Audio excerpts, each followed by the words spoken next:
Former WWE star Bray Wyatt had a lot of creative freedom in WWE, as per Jason Baker, an SFX makeup artist who worked with Wyatt. Baker has worked with several WWE stars apart from Wyatt. Triple H and the members of the now-defunct Retribution faction have also worked with Baker. In an interview with the Gimme a Hull Yeah podcast, Baker stated that all ideas had to be approved by WWE, but the company did give him and Wyatt creative freedom. WWE did give Bray and I a lot of creative freedom, but also, a lot of times, everything had to be approved. There were little tweaks and changes and things like that. At the end of the day, whoever is footing the bill is the one who gets final say. If we're working for WWE and creating a mask for them, it's safety first. The big thing we have to do is make sure that it's comfortable, durable, and they can see out of it. Baker said the stars needed to see out of the masks as safety is paramount. The SFX artist also created Triple H's crown, which he wore at WrestleMania 30. Baker recently announced that he and Wyatt are working on a new film project later this month. He's a phenomenal collaborator, he's become a really good friend, and you're the first person that we're publicly telling about.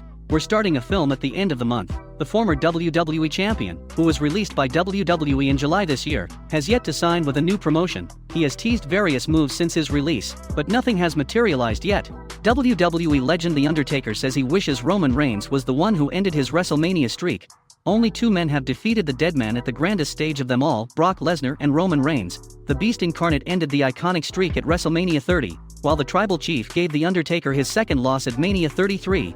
Speaking to the Dallas Morning News, the dead man stated that Roman should have been the one to break his streak instead of Brock Lesnar. I don't know if Brock was the right guy. I like Brock, me and Brock are friends. I don't know that Brock needed that win. Brock was a bona fide superstar at that point, so I don't know that he needed it.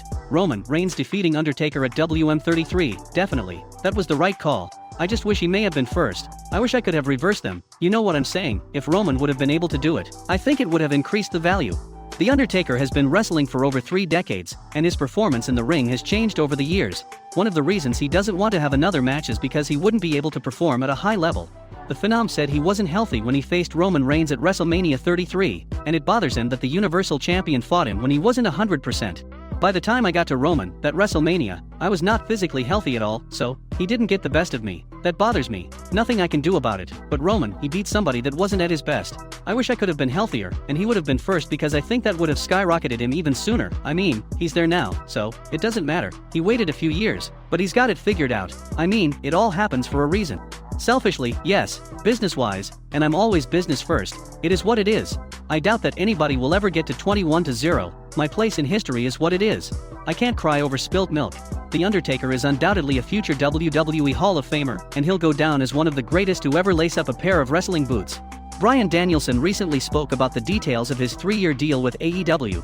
The former WWE champion also disclosed an important assurance he demanded from Vince McMahon before his WWE departure. Bryan Danielson has been invincible since his AEW debut at All Out.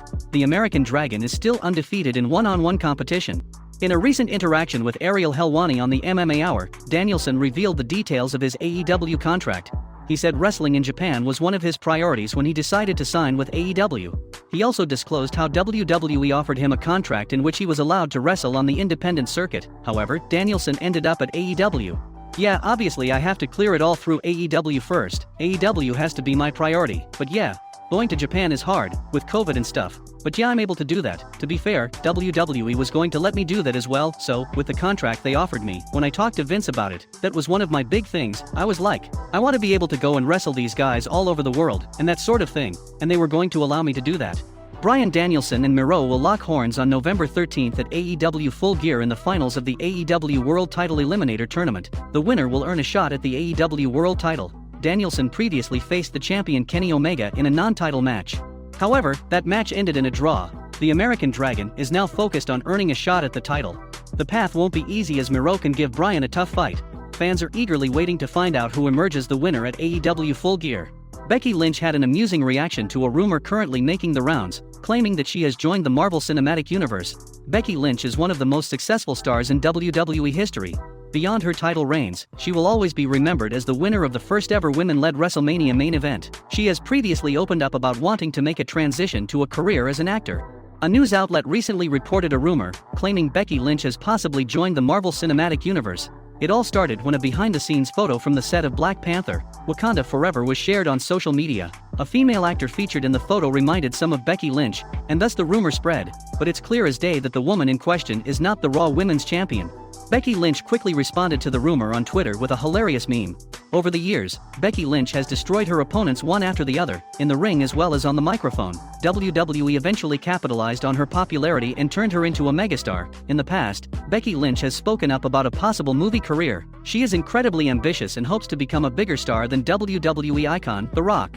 "I hope I can be bigger than The Rock and better than The Rock. The Rock is a good friend. The Rock is a great friend. But I'm on a different path and I'm different than The Rock and I'm not trying to be the next anybody. I'm the first Becky Lynch," said Lynch. The woman in the above picture is undoubtedly not Becky Lynch, but the Raw superstar would love to bag an opportunity in the MCU. Somewhere down the line. What do you think? Do you believe Lynch will successfully make a transition to Hollywood? Paul Heyman seemed quite nervous when recently asked if he spoke with Brock Lesnar following his WWE suspension. Lesnar lost his Universal title match against Roman Reigns at Crown Jewel 2021. After the pay-per-view, the Beast incarnate took out his anger on everyone who stood in his way on SmackDown. Lesnar also attacked Adam Pearce after he was suspended for his actions. Paul Heyman recently had a chat with ESPN. Heyman got quite nervous when asked whether he had spoken with Brock Lesnar following the latter's suspension. Check out his reply. No, why would you think I would do such a thing? I'm the special counsel to the tribal chief. Did Kayla Braxton put you up to that question? I'm growing uncomfortable with you trying to question me. I don't live in the past. I was the advocate for Brock Lesnar. And it was a magnificent time in my life and an honor he is the only man in history, the only being, he's not even a man, he's a beast, and the only being in history to hold the NCAA Heavyweight Championship, the UFC Heavyweight Championship, which he won from Randy freaking Couture, and the WWE, and the Universal Heavyweight Championships. What a box office attraction, what a unique individual. But that's all. Kayla put you up to this, come on. Why would you ask me such a question? If I talk to Brock, I mean not only is he suspended but fined $1 million, that's a lot of money. I'm very stressed by this, said Heyman. Brock Lesnar returned to WWE at SummerSlam 2021 and confronted Roman Reigns, mere moments after the latter's big win over John Cena. Lesnar's demeanor hinted that he was now a babyface. Soon after, Brock Lesnar made it clear that he was gunning for the Universal title. Lesnar also revealed that Heyman knew about his WWE return. During the Crown Jewel Universal title bout contract signing, Lesnar disclosed that he had already read the contents of the contract with Paul Heyman. These instances led to rising tensions between the special counsel and Reigns. At Crown Jewel, Reigns stood victorious over Brock Lesnar, and now has his sights set on Big E. Judging from Heyman's nervous tone, he seemingly spoke with Brock Lesnar after his suspension. Only time will tell if the special counsel is truly with Roman Reigns or is in a secret alliance with Lesnar.